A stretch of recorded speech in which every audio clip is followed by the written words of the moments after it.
We are back. Welcome in. It's the PHNX Cardinals podcast, your premier home for the Arizona Cardinals training camp coverage. I'm Johnny Venerable. He is Bo Brack to my right. Welcome to what is officially day one of Cards Camp 2023, and you are locked in for your one-stop shop for everything and anything Redbirds. Like and subscribe. Leave us a 5-star wherever you get your podcasts.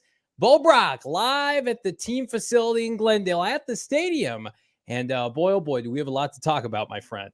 Absolutely. It was great to be back, but man, was it a completely different vibe, a brand new regime for the Arizona Cardinals, and a great vibe, compared to where this team was last year. The Camp Country Club is no longer, if I were to describe it like with one word, physical, right? Even though they can't put on the pads just yet, it felt like the guys were putting in the work, and there was a little bit more. The physicality was taken up a notch under JG in his first practice as the Arizona Cardinals head coach. Free matter for the blind. Already showing my co-host some love, saying Bo had some good questions today at the best conference. The best questions come from this podcast and my cohort to my right. Thank you guys so much. Excited for a great show, says Fishbowl Flash, as are we. And let's jump into it. Fishbowl Flash, what happened to BJ Ojulari? Why is he on the PUP list? We're going to tell you that and more. And why don't we start there? The anxious news that we all woke up to from Ian Rappaport, Rapshi, who's close with the Cardinal organization, broke the news, Bo, that the Arizona Cardinals were placing Kyler Murray on the PUP list, the PUP list.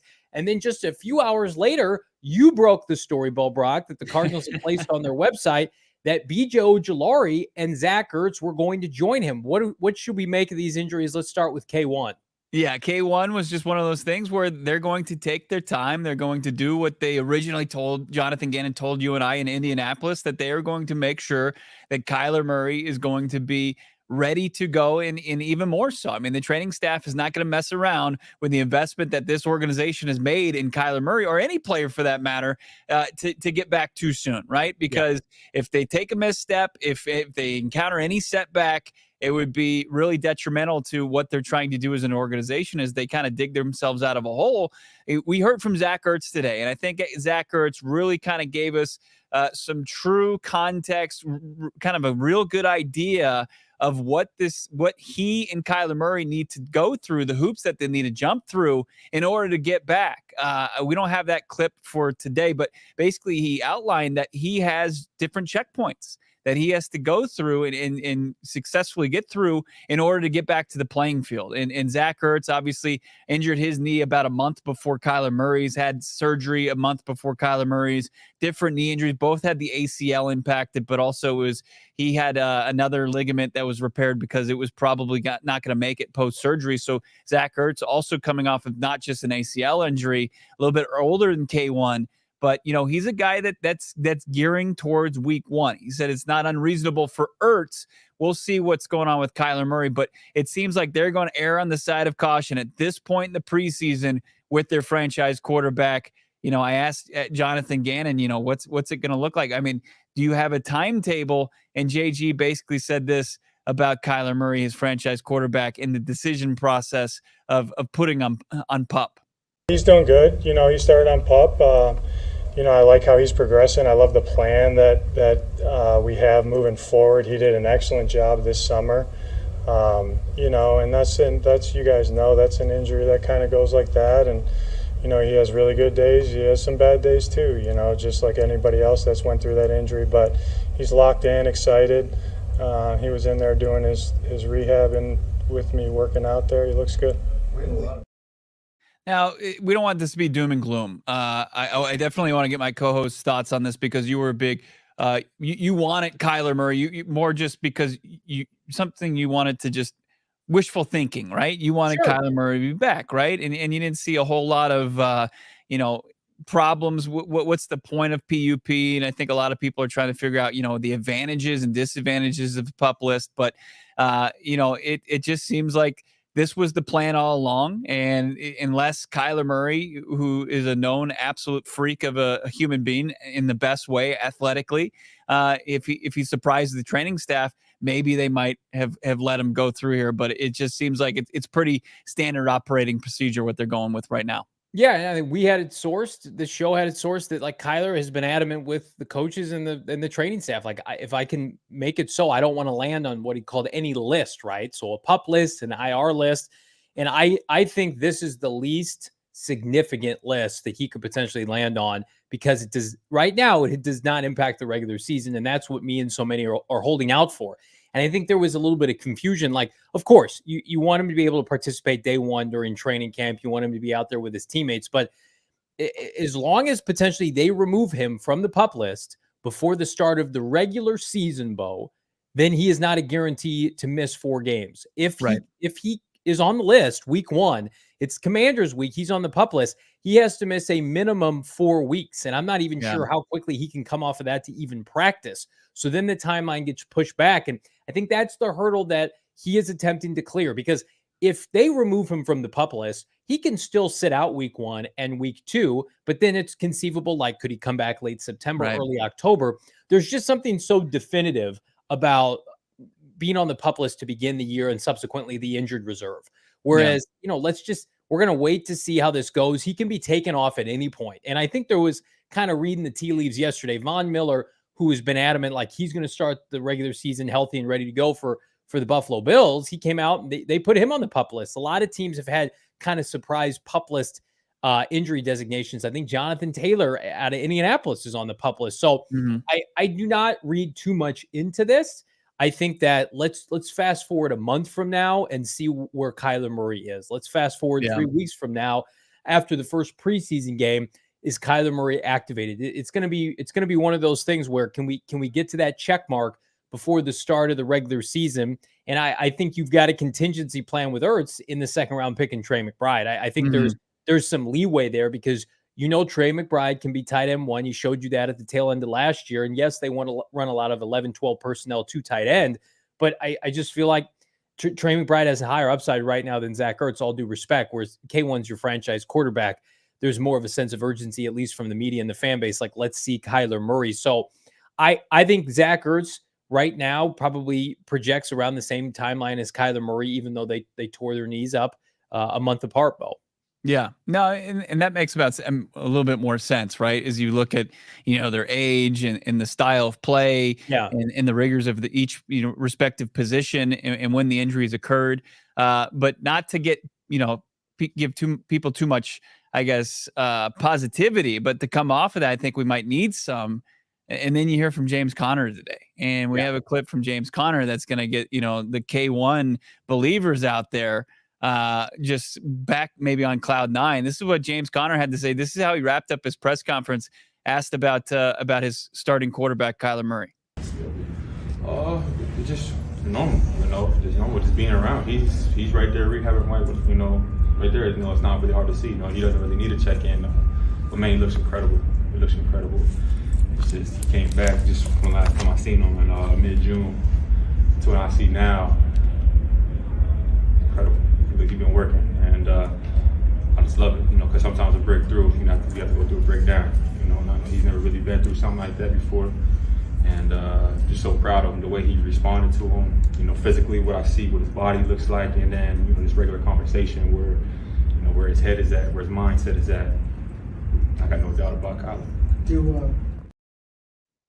So checking all the boxes is incredible. Between the month off that they had at the end of OTA's mandatory minicamp, the last time he saw Kyler Murray at the facility, and now he's seeing tremendous progress, and he's also seen him maintain this attack mode on this rehab, on and off, not the playing field, but out of the weight room or wherever he might be doing his rehab. Like, James Conner is seeing just a locked in Kyler Murray, and that has to have you excited regardless of what the timeline is. Well, let's be real. Like, this team knows that they go as Kyler Murray goes, and respectively, James has won games with Colt McCoy, but that is not something that you want to hitch your wagon to for 17 games. I mean, James was adamant when we met with him on this show during Super Bowl week that he's a Kyler Murray fan and he believes in K1 long-term. And it was in part why he signed his extension here.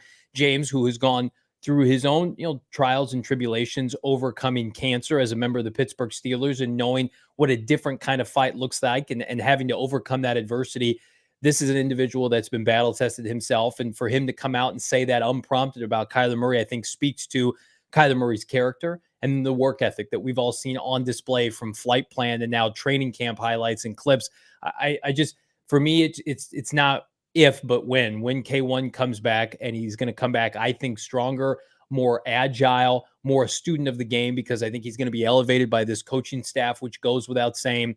They're going to put a support system around Kyler Murray that he's frankly never had, and it's going to be led by smart people who take this serious. And it certainly looks like Kyler Murray is taking this seriously.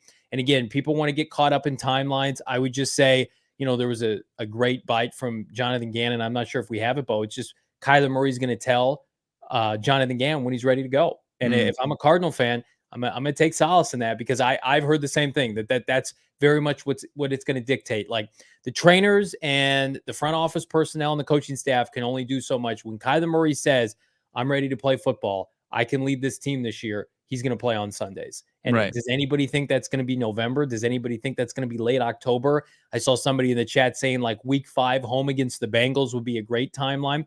I agree with that. I think you're playing with house money as an Arizona Cardinal fan in 2023 if you only miss 4 or less games from Kyler Murray this year. I think that'd be a great place to be for this franchise and this fan base. Yeah, I mean, I don't want to get out of line here. I don't want to really just do it. You should provide false hope for the fan base. But I mean, at this stage, probably in his rehab, in his return from torn ACL, and Adrian Peterson, like I guarantee there was the doubters saying there's no effing way that this guy is going to return. And he returned and won the comeback player of the year, and absolutely just went off at that point for the Minnesota Vikings. And I guarantee you nobody was expecting it. Even the people who were the most optimistic about it were probably like, well, nobody's ever done that before.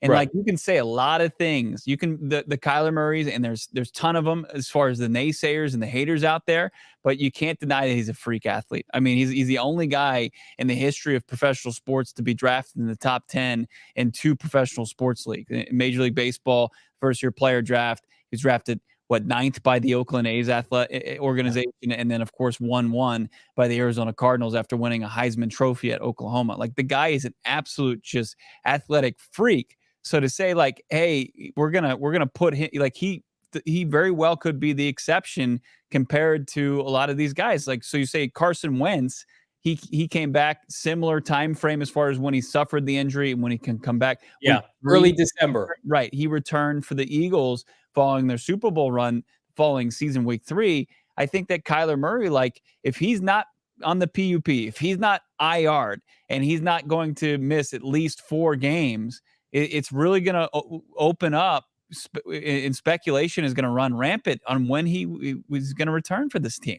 Yeah, and does anybody think that Carson Wentz and his physique is the same caliber as Kyler Murray? Let's be real here. Carson Wentz went to North Dakota State, is not the collegiate athlete, the freak show athlete of Kyler Murray. Like, I would put Kyler Murray in the same ballpark. Like, Robert Griffin III was a track star. Adrian Peterson is fair. Adrian Peterson, he's in that category. Like, anybody who disputes that, anybody who disputes that has, I think, has preconceived notions on Kyler Murray that don't have to do with football. That has to do with like the video game stuff and the studying stuff. It's like, look at him, the player on the field, dating back to high school and then college football, college baseball, and then NFL 1-1, undersized, and to do what he does. Like, why would you assume that he's going to have a slow recovery timeline? That's what never made sense to me throughout all of this. And like Joe Burrow, who tore it a little bit earlier, was back by 1, and he was emphatic, like, I'm coming back week 1. K1, and I saw it in the chat, like, his goal is to be back week 1. I don't know how you can say that. You can tease it on flight plan, and best believe the team teased that. That was not by accident. They teased that. They put that out there because that is his goal. Now, is that realistic? I don't know. If I had to say today, is he going to play week 1? I would probably lean on the side of no. But again, if you get him back in September or even early October, and you're missing 3 or 4 games, it's a slam dunk for this franchise, because we know Colt McCoy can empty the clip and get you 1, right? Can you get 1? Can you split against the 2 NFC East teams that you start the year with, and then you get your franchise quarterback back? That's an unbelievable gift to this franchise, because so many in the media and with our friends at BetMGM and otherwise just assume like this is a lost season. Kyler Murray's not going to play. And then again, PUP list, based on Rap Sheet's tweet, this is just very much like by the book.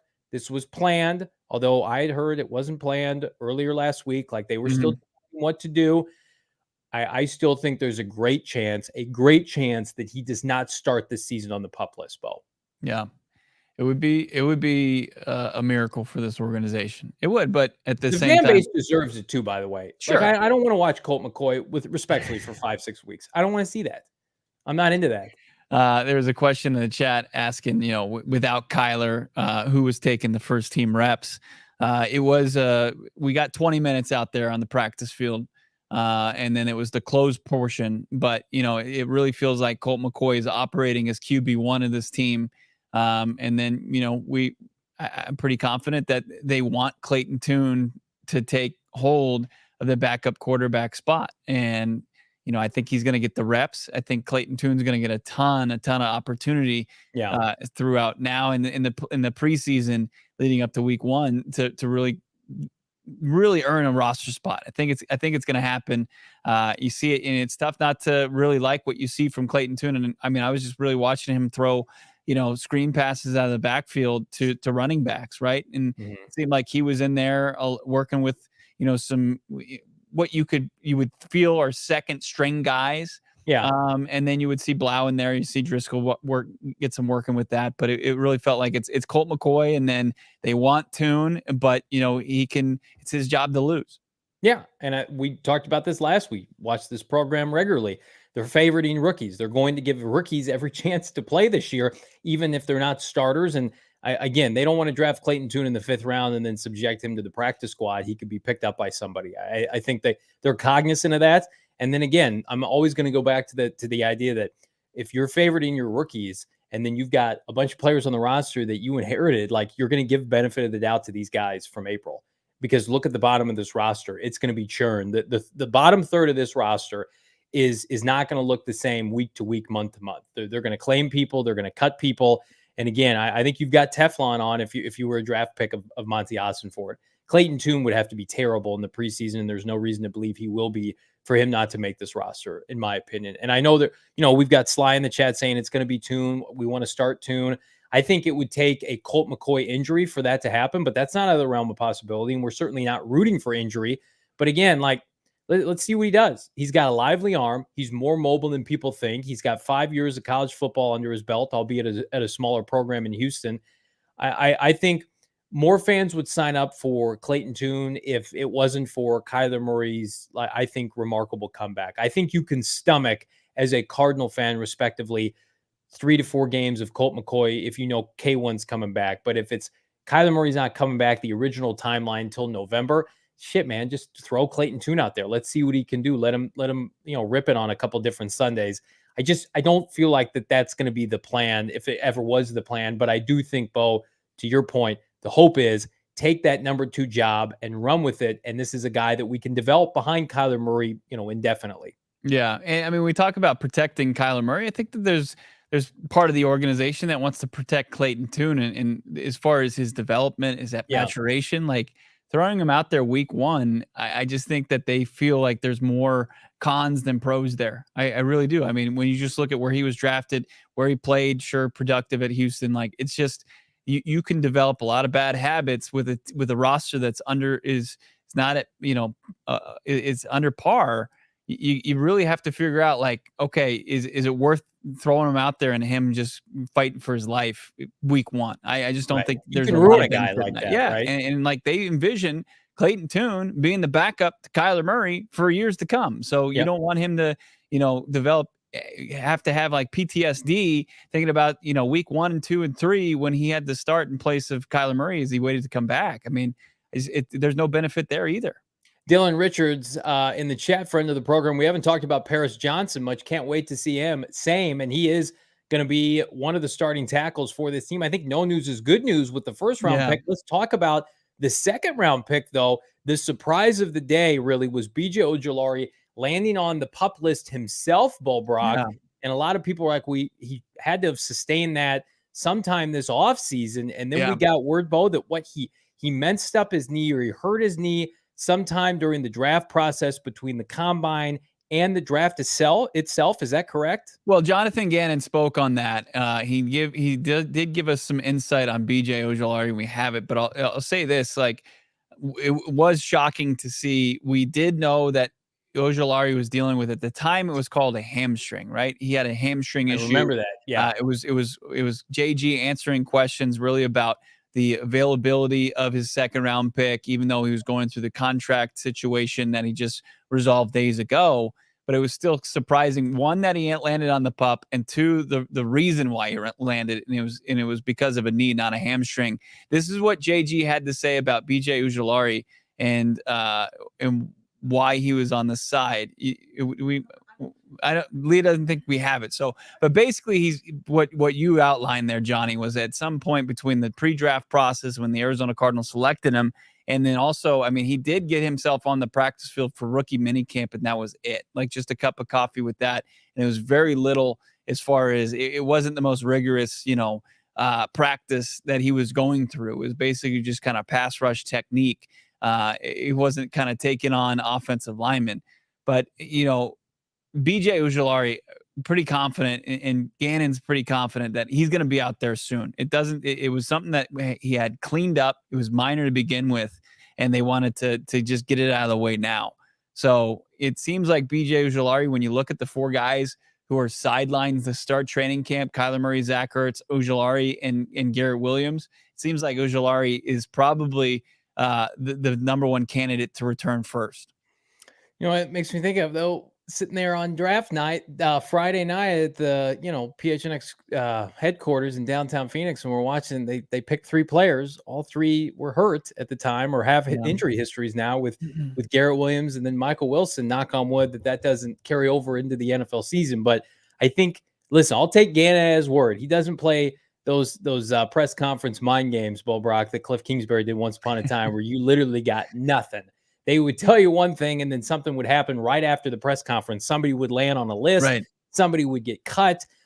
So I'll believe Gannon. Fired. Yes, right? Oh, yeah, the coaches are great, and he's gone. I'll believe Gannon at face value here. I do think this hurts his development in the short term, though, because we picked him as somebody even before, OTAs and minicamp to have an impact for this team. While I still think that could happen, for him to start the season as a rotational player, I think is asking a lot. I think of all the draft picks right now, Garrett Williams notwithstanding, I think he's going to be the one that probably not going to see a significant amount of playing time. I could be wrong until maybe October, in part because I think this pass rush group is going to be competitive with Myjai Sanders, Cameron Thomas, and Zaven Collins. Like, he's going to have to play good football to get into that group. That's the one group where favoritism toward draft picks may not apply, because there's young players that love football that Gannon inherited, similar to a lot of the young players he had in Philadelphia. Whereas, like, Michael Wilson, I think, and we'll talk about him later, I think is going to be starting at some point for this team. I think Owen Pappoe has a chance to start for this team at some point. And then, of course, Paris Johnson Jr., we all love. They're not screwing around there. He's not playing guard. He's playing tackle. So right. I'm hopeful for BJ Ojulari. Somebody in the chat asked, if he wasn't hurt, would he have been a first round pick? I don't know if there's any way of knowing, but I'll take Gannon at face value. If he says BJ will be fine, and we fast forward a month and he's out there, then we're in good shape. Yeah, I think they are in good shape with him. And then Paris Johnson Jr., you talk about kind of hasn't really moved, even though they said that they were going to keep an open mind, paraphrasing about where they're going to put him. It really just seems like mine's been made up. It really feels like he's the starting right tackle of this team. Right, isn't it? It's pretty nice, right? I mean, grown-ups running the team now. Right? How about that? Right. See what you got. I mean, you traded up to get back in the top 10 to 6 overall. You take the guy, best tackle in the draft, no doubt about it. And we'll put this out on socials later. But James Conner was asked about Paris Johnson. It's very complimentary of the Cardinals' first round pick. We'll put that out at PHNX_Cardinals on Twitter. I can't wait to see the big man in action, not only during training camp, but each and every football Sunday. And speaking of football Sundays, we will be every single Sunday this fall, 17 weeks and hopefully beyond. We're going to be at the BetMGM Sportsbook at the Great Lawn at State Farm Stadium. Yeah, I said it, the Great Lawn, which is right next to the Cardinals Stadium. State Farm Stadium with our friends at BetMGM. And if you want to support BetMGM and PHNX, we're going to help you with the BetMGM 3-ball challenge. This is the stuff that golfers' dreams are made of. You and 3 guests could be teeing off at one of the most legendary courses if you top the ranks of the PGA 3-ball challenge. Take your swing at this free-to-play challenge by revealing your roster of golfers for each week's tournament.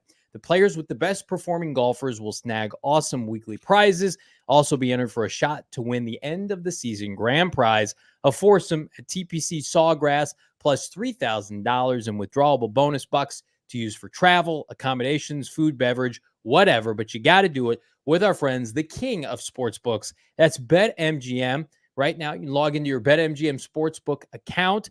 During the entry period, you get that promotional period and you click on the BetMGM 3-ball challenge. You get 3 spins to lock your roster in, but you only get to do it once and have some fun. Have some fun with PHNX, because if you haven't signed up yet, use that bonus code PHNX. Now, there's a few different offers depending on where you live, but for our friends here in Arizona, place your first bet offer and receive up to $1,000 in bonus bets back if it loses with BetMGM, helping you save a little bit in your wallet. Again, make sure you use that bonus code PHNX. Check out the show notes for full details. And now listen to our guy, my dear friend, Shane Diefenbach, talk about it in the disclaimer. Gambling problem? Call 1-800-GAMBLER. Colorado, D.C., Illinois, Indiana, Kansas, Louisiana, Maryland, Mississippi, New Jersey, Ohio, Pennsylvania, Tennessee, Virginia, West Virginia, Wyoming. Call 877-8-HOPE-NY or text HOPE-NY 467-369 New York. Call 1-800-327-5050 Massachusetts. 21 plus to wager. Please gamble responsibly. Call 1-800-NEXT-STEP Arizona. 1-800-522-4700 Nevada. 1-800-BETS-OFF Iowa. 1-800-270-7117 for confidential help Michigan. 1-800-981-0023 Puerto Rico. In partnership with Kansas Crossing Casino and Hotel. Visit BetMGM.com for terms and conditions. U.S. promotional offers not available in D.C., Kansas, Nevada, New York, or Ontario.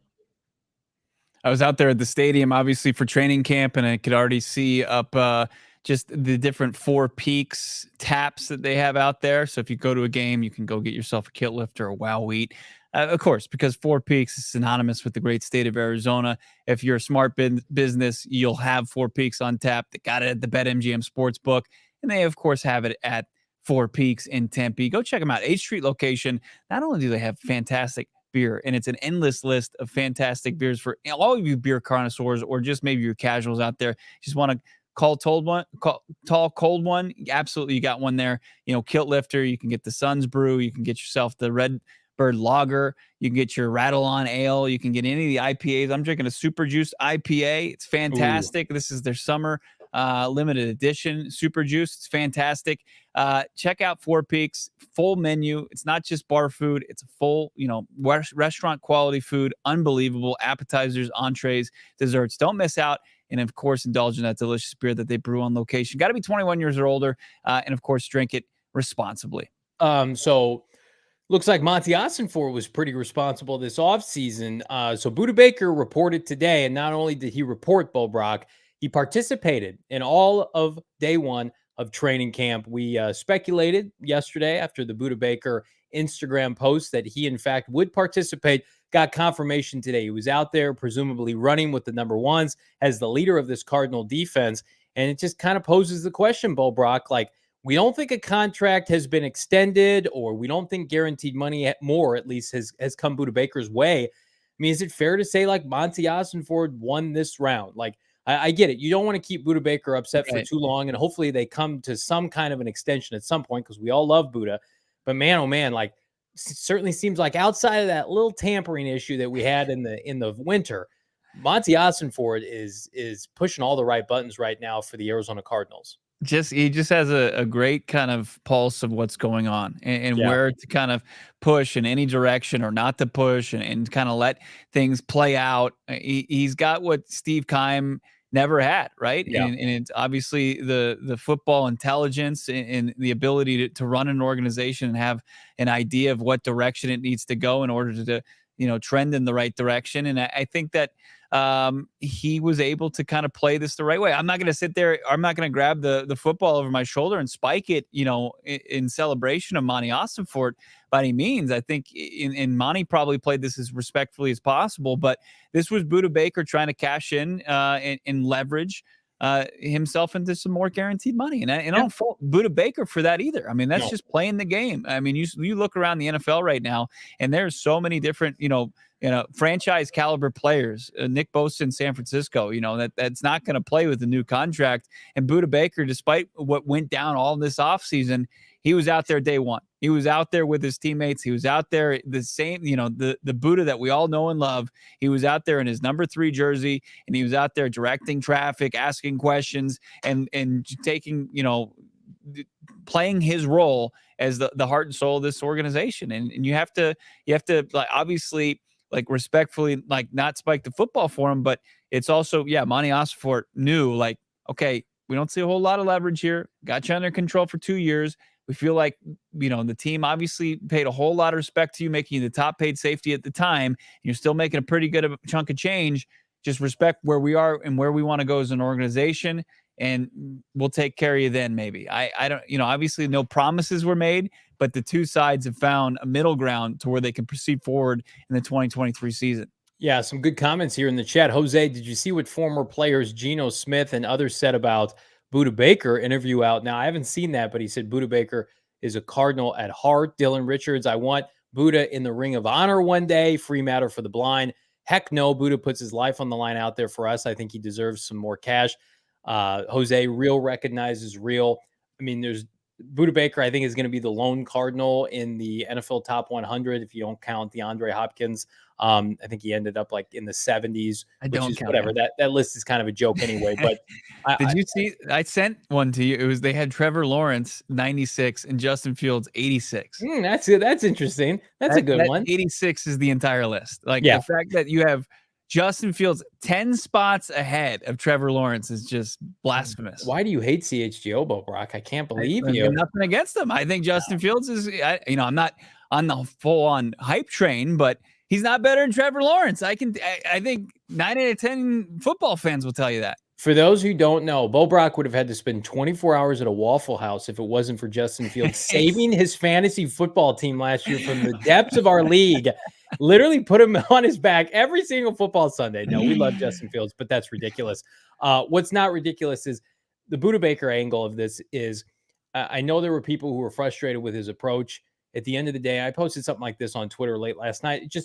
You can't get rid of or trade or cut or make Hall of Fame talent unhappy while they're a member of Arizona Cardinal. Can we stop doing that? We did that with Tyrann Mathieu. We did that with Patrick Peterson toward the end. He kind of did that to himself. We did that with Anquan Boldin. I don't want to see Cardinal greats that were drafted by this franchise leave on bad terms anymore. Like, can we? Budda Baker's got at least 2 to 3 plus more peak years.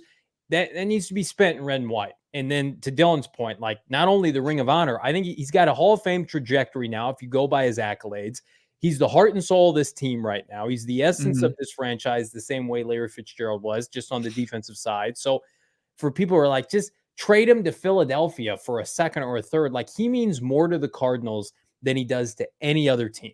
He might go and win a championship elsewhere one day, kind of like Aeneas Williams-esque, but man, like, he's 28 years old. It's way too soon to ever be talking about Budda Baker playing in another uniform. Like Adrian Wilson, by the time the Cardinals cut him, he's 32 years old. And he had a cup of coffee in New England. That was his NFL career.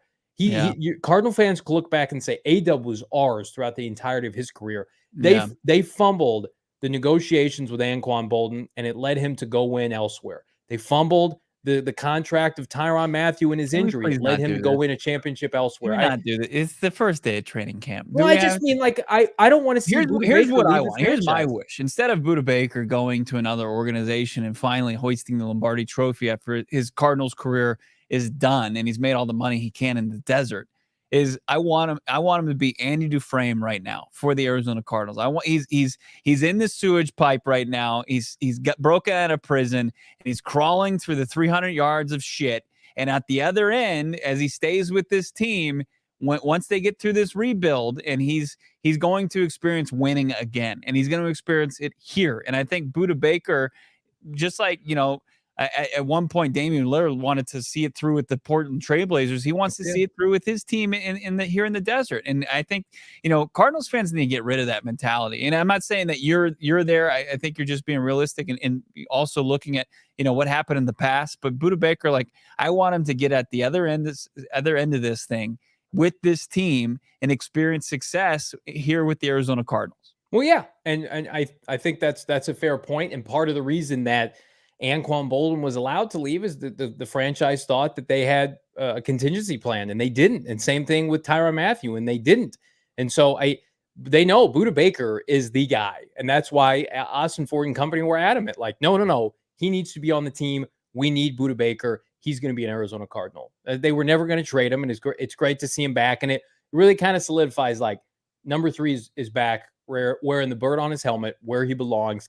I saw some dumb list today that was players that could be traded before the regular season. It had Budda 3rd on the list. It's we're done doing this. I don't want to see it anymore. Somebody got in our YouTube comments and said that he loves Nick Sirianni. It's according to who? I don't know. I love this comment, though. Somebody who might be traded. AZ Heat 85. I'll take these comments all day. Trey Lance, massive bust for San Francisco. Missing out on him is going to start affecting the roster over these next few years. You bet your sweet ass it will. That's a bust right there. Yeah. Oh God, I love it so much. All the hopeless Niner fans who think there's a real competition with he and Brock Purdy. If I see this one more, where they're going to move forward with Brock Purdy at quarterback. It's that's the Mac Jones light. That's what they always should have done. The Niners are going to be a good team this year because the roster is stacked, but the Trey Lance hype train lasted about 18 months, didn't it? And it crashed and burned. And Kyler Murray will be back playing much better football as a result. And Trey Lance will be gone.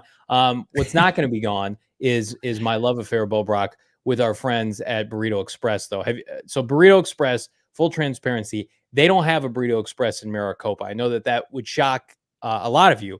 So when the folks in the East Valley would always get Burrito Express, I'm I want it because they have undoubtedly the best breakfast burritos I've had since I moved to Arizona.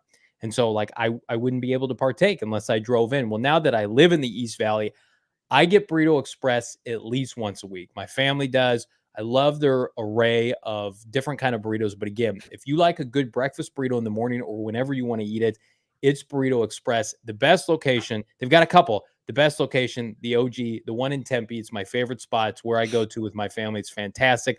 Plus, they support not only PHNX, but ASU athletics and athletes. They do a tremendous job.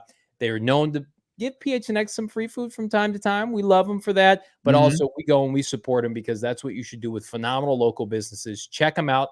Grab a burrito and follow Burrito Express on Twitter at Burrito EXP. You will not be sorry that you did. I'm getting hungry thinking about it. Oh man, I mean they're machaca elite. Just the old the OG just bean and cheese.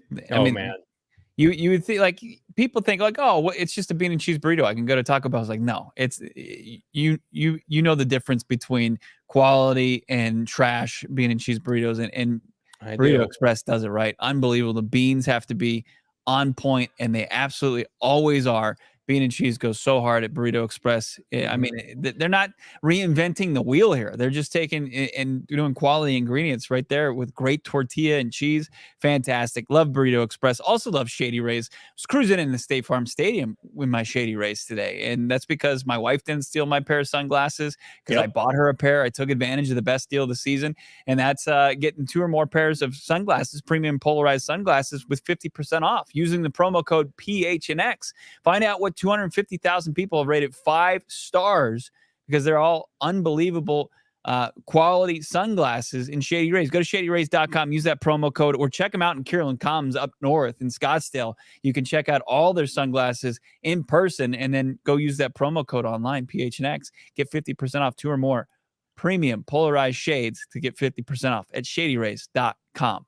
More day one takeaways. Johnny Venerable, Bo Brock, Cards Camp, day one. Let's talk about your boy Zaven Collins. So he took the podium, did he not? And he's making the transition from inside linebacker to pass rusher. This isn't speculatory. I know there was some people on Twitter saying, well, he's gonna bounce back to the back 7. Guys, it's not happening. He's a defensive end, outside linebacker, defensive end. He's playing on the edge of the defense. And Bo Brock, what did Zaven Collins have to say about the transition? Because for one, like you go and you start connecting the dots with his size, his skill set to some of the players JG had in Philadelphia, like Montez Sweat is somebody that I think he parallels a lot to his game, but Collins to me is one of the more interesting players on this roster right now. Absolutely. Yeah. One of the most intriguing guys, no doubt about it. Producer Sean, can we get actually our B-roll from today's practice in at State Farm Stadium? This is Zaven Collins. This is Zaven Collins. I feel the entire time at practice, you just watch him and he's either talking to Coach Rob Rodriguez, who joined the Arizona Cardinals coaching staff as their outside linebackers coach, pass rush kind of coach from Arizona State. And this is Clayton Tune and Colt McCoy under center. That's also nice and refreshing to see. But Zaven Collins, I asked, like the entire practice, when he's not in on drills, he is mimicking pass rush technique. And he's trying to make it just part of, it's just a sixth sense, a second nature. He's trying to just make it part of what his muscle movement is. Yeah, kind of like that, but better. Way better. And he's just, that's just part of the game. And that's what he's kind of just deep diving this position change. And, you know, somebody asked today in the press conference with Zaven, like, do you watch anybody's film? Do you want to emulate anybody's career? And he said, no, not necessarily, but I like watching Bradley Chubb. A lot of people take that as him saying he wants to be Bradley Chubb, but look, there are worse people to kind of model your game off of. Bradley Chubb, formerly of the Broncos, now of the Dolphins, is a really solid pass rusher and would be a huge benefit for the Arizona Cardinals if Zaven Collins could be half of what Bradley Chubb is in his first year in a position change. I like both these comments. Ben in the chat, put Bo on the other side from Zaven. I would sign up for that. I would also sign up for this. Free matter for the blind. Johnny can be Zaven's backup. Thank you. He's 6'5", and I'm 5'6", so it's basically the same thing. Yeah. You got great technique. That's right. You do the robot or whatever you're doing, and then he'll actually make like pass rush moves. Ripping through the bag? Was he ripping through it? Oh, man. Listen, in all fairness, like Zaven Collins has got to be looking at this like running back, off-ball linebacker epidemic where elite off-ball linebackers like Kazir White, like they're taking modest deals, and he's like, hell yeah, I'll sign up. TJ Edwards is topping out at $18 million. Yeah, he's like, hey, you know what I'll do? I'll go get like 6-7 sacks. I'll get a nice contract if that's his peak, and I think his peak could be higher than that. We know like he can play the run. Now, he can't play the run in space all the time under Vance Joseph because that defense was a dumpster fire. But like you let him pick his spots as a rush defensive end against the run for JG, I think he's going to be a plus player there. Now, does he have the moves and the skill set to be explosive off the edge when the Cardinals have to get a stop? That remains to be seen. That's why they drafted BJ Ojulari, because he has a skill set not many people on the Cardinal roster possess. He can get after the quarterback. But for the way this team has defended the run in recent years, like I like Zaven Collins against tackles and guards on early downs to clean up the run. I mean, I know we're reaching now. He was the 16th overall pick. Like that's the bare minimum. But I mean, he wasn't an inside linebacker. Gannon's looking at this guy as a blank canvas and saying, you're 6'5", 260. I've had guys with your skill set excel. I mean, Montez Sweat last year had 11 sacks. Now, he was a first-round pick, too, and he played defensive end, I think, at Mississippi State at the collegiate level. But, I mean, your best athletes should be in your front seven. I'm sorry. Like, let your best athletes go to work on the opposing offensive line. That's why I'm very, very comfortable in my mindset, even with the setback with BJ. Somebody on this defensive line is getting 10 sacks this year, whether it's Zaven, Majay, Cameron Thomas, BJ, whomever. Somebody is notching double-digit sacks. I guarantee we're going to be sitting here in January, and you're going to be like, oh, yeah, what a nice year by so-and-so. Gannon does not go from 70 sacks. I know it was Howie Roseman's personnel to Arizona and not make a star defensive end out of one of these guys. And I hope for Zaven's case, it's his. He seems incredibly likable. J.J. Watt loves him. They're still, super close. Zaven Collins is a great ambassador for the Cardinals in all seriousness. He's got a Calais Campbell kind of personality to him. I would love to see all of his hard work, overcoming adversity with, changing positions. Let it really take effect, because you're going to get, if he pops this year, you'll get one more cheap year labor with Zaven, then he'll get his payday. Yeah, I mean, when you look at this pass rush group, like you've got a rookie in BJ Ojulari. Whenever he gets back on the playing field, you've got 2 second-year guys in Majay and Cameron Thomas. Like, who has the most to lose and the most to gain of the group, of the quartet, right?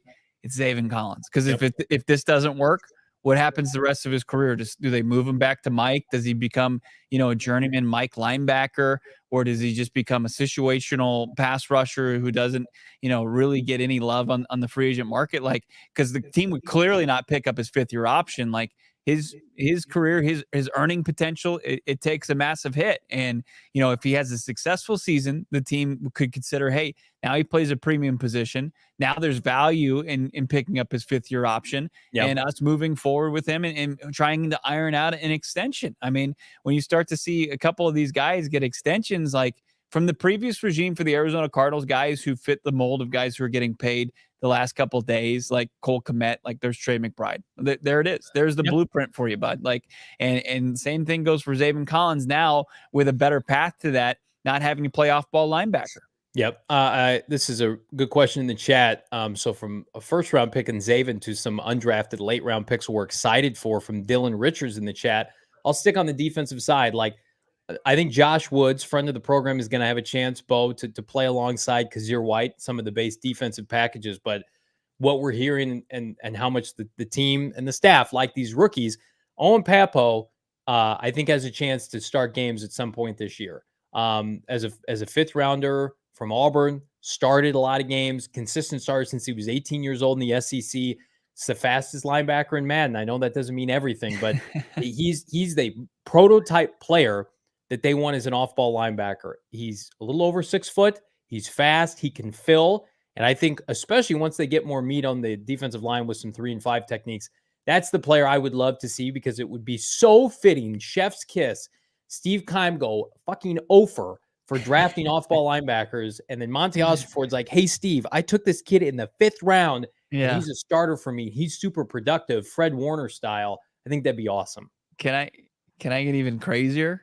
Okay. I mean, why not look at the undrafted free agent that they signed locally, Kyle Soley? I mean, I think that they've got some good guys, some decent prospects that are more in line with where you should be going with that position to seeing if they could and they can navigate the NFL waters just is good, if not better, than guys who are drafted, in the 1st round, 2nd round. I obviously there's the exceptions, right? There's the Roquan Smiths, and of yesteryear there's the Luke Kuechly's and Patrick Willis's, right? But I think that those linebackers, those days are pretty much done, right? Yeah. So I think those guys, those youngsters, I think Monty Osborne did a good job.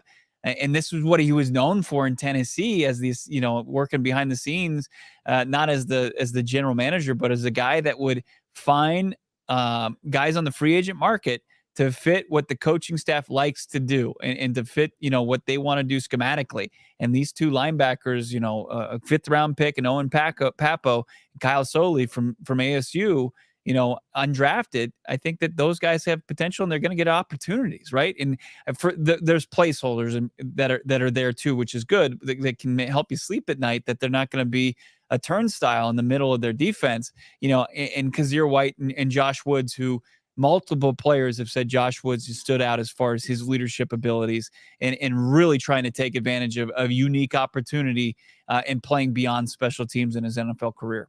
Free matter for the blind. It would help if Chandler Jones was still here regarding technique to help teach Zaven Collins. I'll push back on that. I mean, Chandler Jones was taught by Bill Belichick, a great defensive head coach. I think the same thing could be said. Jonathan Gannon and subsequently Nick Rollis, the defensive coordinator, to teach Zaven Collins. I think you can't ask for 2 better teachers on how to coach defense and rush the passer. And I think under Kingsbury, free matter for the blind, it was easy to say, well, yeah, the players have to coach because the coaches aren't coaching, right? Now it's like you have an advantage, we all think, with this coaching staff for these young players to lean on. Very few individuals were able to grow and develop under the prior regime. And that's dating back to Steve Wilkes even. It wasn't since Bruce Arians where you really had an emphasis on technique and development with draft picks. And they're going to get back to that. And I think that's a blessing. I know a lot of people were frustrated with, Byron Murphy and Zach Allen leaving this franchise. Cardinals butchered that development under the prior regime. And I'm sure they'd like to have that one back. Yeah. But they're not making the mistake with these young guys. They're going to be prioritized. And listen, the days of punting on day 3 of the draft where you get no contributions at all, save for Chase Edmonds and Jalen Thompson, those days are over. They're going to find contributors all throughout the draft because, I mean, Dave Sears, go ask the people in Detroit how their draft went this year. I know that they like Jahmyr Gibbs and they took an off-ball linebacker in the teens. Like Dave Sears knows what he's doing as the assistant GM to Monty Austinford. Man, and it seems like these rookies and just everybody on this roster from 1 to 91, because they've got the exemption with Bernard Seikovits, right? The Austrian tight end. They're buying in. This coaching staff, unknown, unproven. Jonathan Gannon, the butt of a lot of jokes. Obviously a 4-letter word in Philadelphia. They've gained the respect of that locker room. And one of the words that was thrown out, I mentioned physicality earlier, is accountability. Mm-hmm. And it's not just a word. It's not just an empty calorie word any longer in this organization. It means something. And it's something that Jonathan Gannon and his coaching staff, Drew Petzing, Nick Rawlis, their position coaches, can actually define what it means to be accountable to each and every one of those players, and just saying, hey, you have to be more accountable. And it's resonating. And this team, even one practice in, is in a way better spot than the 4-13 Cardinals were at this point last year. What other takeaways, Bo Brack, did you see from day one? I know there's, a lot of hype around Michael Wilson. I'm one of the leaders of that train. I mean, listen, let's get crazy. Put out some video. and he's big, and he's got, as somebody pointed out on Twitter, he's got strong hands. He doesn't bobble the football. He just looks the part of an outside receiver, something that they have not had, I think, consistently since Michael Floyd, where you had that size and that explosiveness and the power in his physique. I know we're a long way to go till the regular season. The receiving corps today, and specifically the rookie out of Stanford, what did you see from him? I mean, what we've seen up until this point and what we saw through rookie minicamp and OTAs is this guy is going to break out for the Arizona Cardinals. It really feels that way. We saw this last year with our guy, Greg Dortch. Greg Dortch was somebody that went from under the radar to a guy who was, maybe a camp body that rose through the ranks, that just kept making play after play through training camp and preseason and earned a spot. And you try to ride this line oh, am I going to get duped? Is it just, preseason play? Am I buying too much into it? And with Dortch, you weren't, right? I mean, Dortch proved to everybody that it wasn't a fluke. And I think Michael Wilson continues to prove that for the Arizona Cardinals. He really seems like he's the real deal. And I like where he is right now. He's not being gifted a starting wide receiver job. I think that he's right behind what a starting wide receiver would be. So with what how he shows up on the field, people going up to the open practice tomorrow, watch number 14. You're not gonna be let down. He is a playmaker out there, and it's a matter of if it is with him at Stanford. If he stays healthy, he's gonna make plays for the Cardinals. Yeah, everybody loved to call Isaiah Simmons the unicorn. I was guilty of that. But really, Michael Wilson's the unicorn because they don't have anything else like him. I mean, Zach Pascal kind of, but he's been in the NFL, had a cup of coffee. Who's kind of standing his way, it feels like, right? I mean, it feels like Zach Pascal, if he's a guy that kind of plays 50-50 inside, outside. Yeah. I think if he's probably there, you got Hollywood Brown, obviously. But he's a special teamer, too. He's an excellent special teams player. So Michael Wilson was not drafted to play special teams. He was drafted to be an outside receiver going up and getting the football. I want to get your comment on this, Bo, because we talked a little bit off air. Jose asking your thoughts on Pat Eflein signing and Jeff Swamp. So let's talk about Pat for a second. We haven't had a chance to put this up on our social yet, but the ex-Viking, ex-Carolina center is now an Arizona Cardinal, presumably to push the incumbent Yelda Froldhold. And Gannon even brought up this signing at Eflein during the presser. Yeah, Pat Eflein. He's got some experience with Petzing, with Gannon, their Viking days. Gannon admitted he was there when they drafted him. He's got some experience with him. And he wasn't going to just go say, hey, he's our starting center, but he said he's got a chance to compete for an inside offensive line job. And, there you go. When you look at the Arizona Cardinals and the experience or inexperience at the center position, the guy that comes in with legitimate experience is Eflein. He does. He's got over 2,600 snaps at the center position. I don't think he's vying for right guard. That's Will Hernandez's job. I don't think he's vying for left guard, even though that seems like to be one of the more wide open position battles in camp. I think he's probably going to be vying for the center spot with Yelda Froholt. And Froholt, I think, even though he seems to be easy guy to root for, the ice is thin. He doesn't have a wide margin for error, just because I think this team realizes, regardless if it's Kyler or if it is Kyler, maybe more important if it's Kyler, you got to have a center that you can rely upon to anchor that offensive line. Yeah, I think the group right now to keep an eye on the interior, let's put Will Hernandez off to the side. He's a starter. So the two jobs that are up for grab, left guard and center. So we've got Yelda Froholt, Eflein, right? And then Wilkerson, who came over from, is he from Tennessee? Dude, I can't remember. I know Dennis either. Daly is. Dennis Daly's from Tennessee. Elijah Wilkerson is from somewhere. Tampa. He's played football before. And then of course John Gaines, the fourth rounder out of UCLA. That's kind of the group right now. And then maybe you Denver throw in and Atlanta. Sorry. Yeah, Marquise Hayes, who was a draft pick last year. The kid out of who's the kid from Hard Knocks that we love that's been on the program. Yeah, Lasita Smith. There's a group of about like 6 guys for those 2 jobs, which, I mean, listen, most of those guys have not played consistent NFL football. They need to be coached up by this offensive line and Drew Petzing and company. But I don't know. I'm excited to have an true open competition with those 2 positions. But I mean, the most important roles are filled. Like they're set at tackle. DJ Humphries is out for a prove-it year to make more guaranteed money. And you've got the 6th overall pick at right tackle, and you go 2 deep with Josh Jones and Kelvin Beachum. This O-line didn't get a lot of love by people nationally, but you mentioned this yesterday. I'll double down. Like, you can't screw around with the offensive line. Mm-hmm. You can let some undrafted guys, some late round picks, have a spot on the roster and maybe sub some people in late in the year. Like, you need to have your O-line polished and ready to go, and you need to have depth, because this team and this offensive line never looks the way it does in November and December. And it's great to see a front office proactive on remedying that, Bo Brock. Yeah, I mean, you can see have a front office that doesn't emphasize free agency because they don't want to spend and kind of lock into a lot of guaranteed dollars, or really don't put a roster in position to truly realistically contend.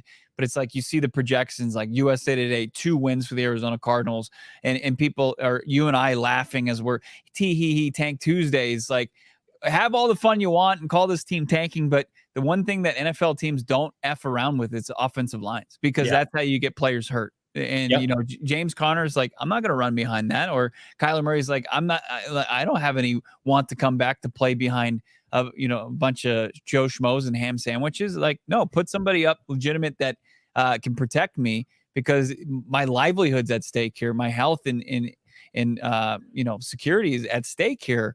Don't put me behind, just borderline backup caliber left tackle, right guard, center. Like, don't do that. And I think Monty Ossenford understands that. Yeah, it's the easiest way to become unwatchable in the NFL. Yeah. Like, an unwatchable product outside of bad quarterback play, bad offensive line play. I'll tell you what's not unwatchable, what's not unsearchable. Go PHNX.com.